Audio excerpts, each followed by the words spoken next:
আসসালামু আলাইকুম। এইচএসসি যে কোষ বিভাজন চ্যাপ্টারটা করানো হচ্ছে। আজ আজকে ৪ নম্বর লেকচারে তোমাদের সবাইকে ওয়েলকাম। সো আজকে আমরা মাইটোসিস পর্যায়ে যে ফেজ আছে, বিভিন্ন ৫ টা আছে প্রোফেজ, প্রোমেটাফেজ, তারপর হচ্ছে অ্যানাফেজ, টেলোফেজ। তো মেইনলি আজকে আমরা ওগুলো যেগুলো আর্ট আছে আর্টগুলো প্রথমে ক্লিয়ার করব। আর্টের পাশাপাশি আমরা যে স্পেসিফিক পয়েন্ট আছে যেগুলো জানা অতীব জরুরি আমরা ওগুলো ক্লিয়ার করে নিব। তো প্রথমে শুরু করি যে প্রোফেজ। প্রোফেজ এখানে প্রো মানে হচ্ছে কি, প্রো মানে এখানে আদি বোঝায়, আর ফেস মানে হচ্ছে কি পর্যায়। এটাকে যদি আমরা ভাঙি তাহলে প্রোকে আমরা কি পাবো, আদি বা আদ্য, আর ফেস মানে কি পর্যায় বা দশা। মানে একটা বিভাজনের শুরুর দিকে কোন কন্ডিশনে থাকবে মেইনে ওটার যে একটা স্টেপের, সেটি হচ্ছে আমাদের প্রোফেজ। তো যখন আমরা এটা প্রোফেজের কথা বলতে যাব তখন দেখবো মেইনলি যখন একটা সেল থাকবে, আমি একটা সেল লিখলাম। তো এখানের মধ্যে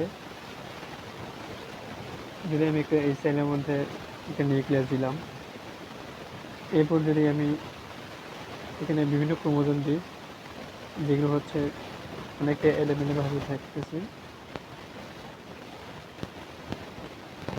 একদম এলোমেলো, টোটালি এলোমেলো দিলাম। তো এখানের মধ্যে আমাদের যে আর্টের বিষয় ওটা একটা পরিচিত হয়ে যায়। তো এখানে যে একদম বাইরে যে প্রাচীরটা আছে এটা হচ্ছে তোমার কোষ প্রাচীর।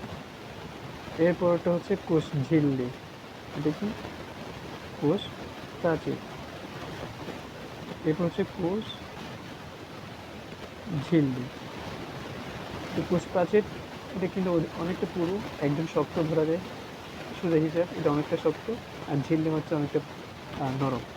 যদি আমি একটা বিল্ডিংয়ের কথা চিন্তা করি, তো বিল্ডিংয়ের যে দেওয়াল এটা হচ্ছে একটা প্রাচীর। আর বিল্ডিংয়ের ভিতরে যে ইন্টারনাল পর্দা থাকে, একটা রুমের যে দরজার মধ্যে একটা পর্দা থাকে, আচ্ছা আমি ওটা না বলি, যে রুমের সামনে যে দরজা ওটা হচ্ছে কোষ প্রাচীর। আর দরজার পিছনে যে একটা পর্দা থাকে পাতলা কাপড়ে, ওটা হচ্ছে আমাদের কোষ ঝিল্লি। এখন ক্লিয়ার তাই না? আর এখানে যে আমাদের যে নিউক্লিয়াসটা দিলাম এটা হচ্ছে নিউক্লিয়ার অ্যানভেল। নিউক্লিয়ার অ্যানভেল এটা হচ্ছে সেন্ট্রোমিয়ার। দুটি ক্রোমোজোমের যে মাঝখানে একটা ইয়ে থাকে স্যাটেলাইট, স্যাটেল বলে ভুল হবে, এটা হচ্ছে আমাদের সেন্ট্রোমিয়ার। সেন্ট্রোমিয়ার বলে। এটা হচ্ছে নিউক্লিওলাস। এগুলো আমি লিখছি না কারণ এগুলো আমরা সবাই জানি যে কোনটা কি।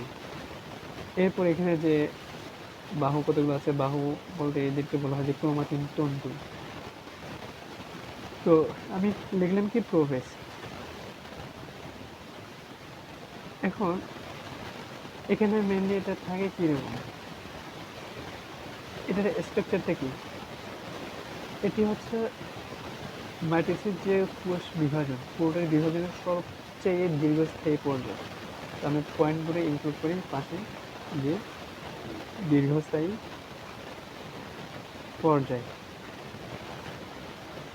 এরপর নিউক্লিয়াস কীরকম, যে নিউক্লিয়াসটা বড়, অনেক বড়, ঠিক আছে, আকারে আকারে বড়। এরপর যে এখানে জল কি হয়, যোজন হয় নাকি জল বিয়োজন হয়, এখানে কিন্তু জল বিয়োজন হয়। মজার বিষয় হচ্ছে এরা এরা এমনটাই, যখন নাকি আমরা কাপড় ধুই, কাপড় ধুলে যে আমরা মোছাই, যে মোছানোর সময় যে পানি কতগুলো সরে যায়, পানিগুলো থাকে না। তো এই যে পানিগুলো মাইনাস হচ্ছে, এটি হচ্ছে আমাদের জল বিয়োজন। আর যখন জল বিয়োজন হয় তখন কি হয়, যে একটা কাপড় যখন অনেক বড় থাকে তখন একদম ছোট হয়ে যায়, একদম যেটা বলি আমরা সংকুচিত হয়ে যায়। তো এখানে মেনলি কাপড় বলতে আমি ক্রোমোজোমকে যদি মিন করি, তো এখানে তাহলে ক্রোমোজোম কি হবে, ক্রোমোজোমগুলো সংকুচিত হয়ে যাবে। ক্রোমোজোম কি হবে, সংকুচিত, ঠিক আছে। এরপর আর কি কি হবে, এখন ওই কাপড়কে যদি আমি যদি কোনো একটা রঙের ডিব্বাতে ডুবাই, তাহলে রং কেমন ধারণ করবে। আমি যদি যদি কয়েকটা সুতা প্রায় 15, 20, 30, 40, 50 সুতা আমি এমনি নর্মালি যদি আমি রঙে ডুবাই ওটি কেমন কালার দেবে, আর আমি ওই 50টা যে সুতা ওদেরকে আমি যদি একদম মুচড়াইয়া একটা স্ট্রাকচারে যদি নিয়ে আসি, একটা কমন স্ট্রাকচারে, ওটা যখন আমি ডুবাবো তখন কোনটি রং বেশি ধারণ করবে? অফকোর্স যেটা আমি সবাইকে যে মুচড়াই যেটা আনলাম ওখানে আমাদের রং বেশি ধারণ করবে। তো এখানে বিষয়টা কি, এটা কি হবে? সংকুচিত হবে, তারপর খাটো হবে, আর কি হবে? মোটা হবে। যত খাটো তত মোটা। যে লম্বা কাপড়টা সংকুচিত হবে, তারপর হচ্ছে মোটা হবে, তারপর আর কি হবে? যে খাটো খাটো মোটা এগুলো। আর এখানে কি হবে? যে রং ধারণ ক্ষমতা বাড়বে, রং ধারণ ক্ষমতা বৃদ্ধি পাবে। তো ক্রোমোজোমের ক্ষেত্রে কিন্তু আমরা পাইলাম কয়টা পয়েন্ট? 3টা পয়েন্ট। সংকুচিত হবে, মোটা খাটো হবে, রং ধারণ ক্ষমতা বৃদ্ধিও হবে। তো এখানে হচ্ছে একটা এনভেলপ আছে, নিউক্লিয়ার এনভেলপে কি হবে? এটা বিলুপ্ত হয়ে যাবে। তো আমরা এখানে যে কম্পোনেন্ট আছে আমরা মেনলি এগুলো এক একটা ক্রাইটেরিয়া বা ক্যারেক্টারিস্টিক দেখবো। যে যেমন নিউক্লিয়ার, আমি সংক্ষেপে লিখি নিউক্লিয়ার এনভেলপ। এটা কি হয়? এটা বিলুপ্ত হয়ে যায়।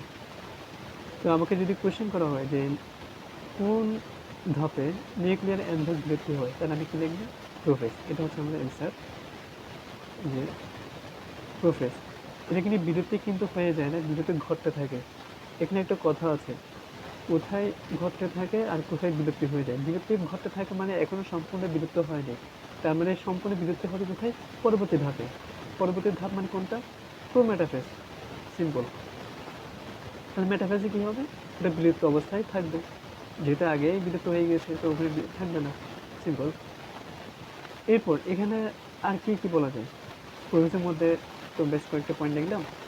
তো আমরা আরও কিছু জিনিস নোট ডাউন করার ট্রাই করি। তো এখানে একটি এনজাইম থাকবে, সিডিকে। আমি পূর্ণরূপে লিখছি না, কারণ এটা হচ্ছে সাইক্লিন ডিপেন্ডেন্ট কাইনেজ একটা এনজাইম। এটার মাধ্যমে প্রোটিনের যে ফসফোরাইলেশন হয়, এটার মাধ্যমে ক্রোমোজোম সংকোচন শুরু হয়। তাহলে ক্রোমোজোম সংকোচন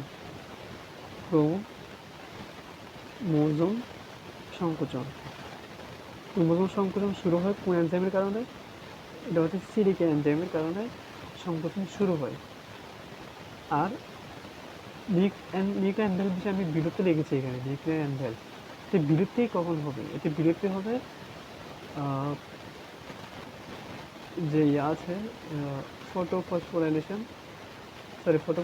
না, প্রোটিনের ফসফোরাইলেশন।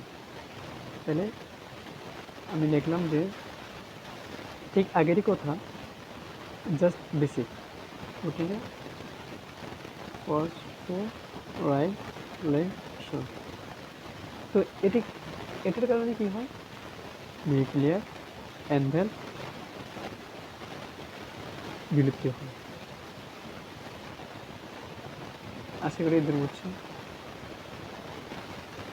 এরপর এখানের মধ্যে যে আমি একটা আর্ট লিখলাম, মাইটোসিস কোষে বিভাজনের প্রবেশ পর্যায়ে প্রতিটি ক্রোমোজোম সেন্ট্রোমিয়ার ব্যতীত, এখানে এটা হচ্ছে সেন্ট্রোমিয়ার। এটা কি? এই যে এটা যদি একটা ক্রোমোজোম লিখি আমি, এটা হচ্ছে আমাদের সেন্ট্রোমিয়ার। যদি সেন্ট্রোমিয়ার বাদে এই যে লম্বালম্বি দুই ভাগে ভাগ হয়, এদিকে একটা ভাগ হয়েছে, এদিকে একটা ভাগ হয়েছে, তাই না? বিষয়টা হচ্ছে এই যে এখান থেকে পরবর্তী ধাপ হচ্ছে ঠিক এমনটাই।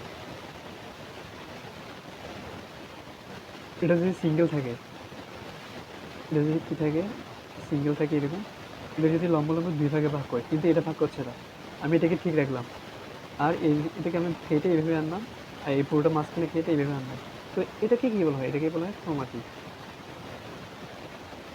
এগুলোকে একটা সুতা বা সূত্র, এটাকে কি বলা হয়? ক্রোমাটিন বলা হয়। তো এখানে আর কি কি হয় এই ধাপে? প্রবেশ ধাপে আর একটা পয়েন্ট হচ্ছে যে এখানে স্পিন্ডল তন্তু যেটা আছে, স্পিন্ডল তন্তু সৃষ্টির সূচনা হয়।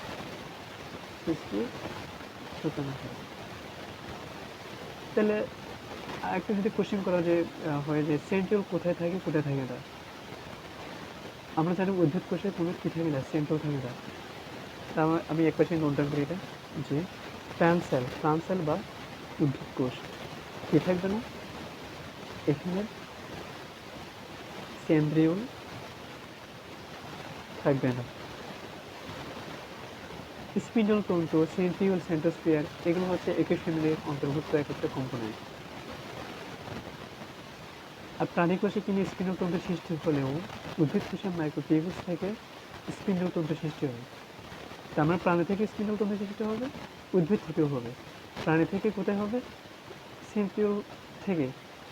স্পিন্ডল তন্তু কোথা থেকে সৃষ্টি হবে, এটা যদি আমি প্রাণী কথা বলি, প্রাণী, তাহলে প্রাণীর ক্ষেত্রে হবে কোথায়, স্পিন্ডল তন্তু সৃষ্টি হবে তোমার সেন্ট্রিওল থেকে, সেন্ট্রিওল। কিন্তু উদ্ভিদে তো কোনো সেন্ট্রিওল নাই। উদ্ভিদের সেন্ট্রিওল না থাকলে তো আমরা স্পিন্ডতন্ত্র উদ্ভিদের ক্ষেত্রে করে তৈরি করবো, কোন জায়গা থেকে আমরা স্পিন্ডতন্ত্র তৈরি করবো, সেটা হচ্ছে এমটি সংক্ষেপে, মানে হচ্ছে মাইক্রো টিউবিউলস, মাইক্রো টিউবিউলস। আশা রাখছি যে পূর্বের ধাপটা তোমাদের অনেকটা ক্লিয়ার হয়েছে। প্রফেস তো দিলাম আমি একটু আগে, এর আগে জ্যাকের বিরতির পর্যায়ে ছিল 95% ইন্টারফেস, আমি ওটা একটা আর্ট করে দেখাই। তো একদম সিম্পল, যে আমি একটা বর্ড দিলাম, মাঝখানে যে সেলটা আছে ওটা দিলাম, জাস্ট এখানে যে আমি ক্রোমোজোম দিয়েছি, ক্রোমাটিক আকার আছে, জাস্ট আমি এগুলো এলিমেন্ট করে এখানে দিব। হ্যাঁ, এটা হচ্ছে আমার ইন্টারফেস অবস্থায় আমাকে এভাবে একটা স্ট্রাকচার শো করবে। আর এখানে ঠিক এটা নিউক্লিওলাস, ক্রোমাটিন তন্তু, নিউক্লিয়ার এনভেলপ, কোষ ঝিল্লি, কোষ প্রাচীর, কোষ ঝিল্লি, বা সবগুলো ওভারঅল ঠিক এটার মতো। ওকে, ধন্যবাদ, দেখা হচ্ছে আগামী ক্লাসে।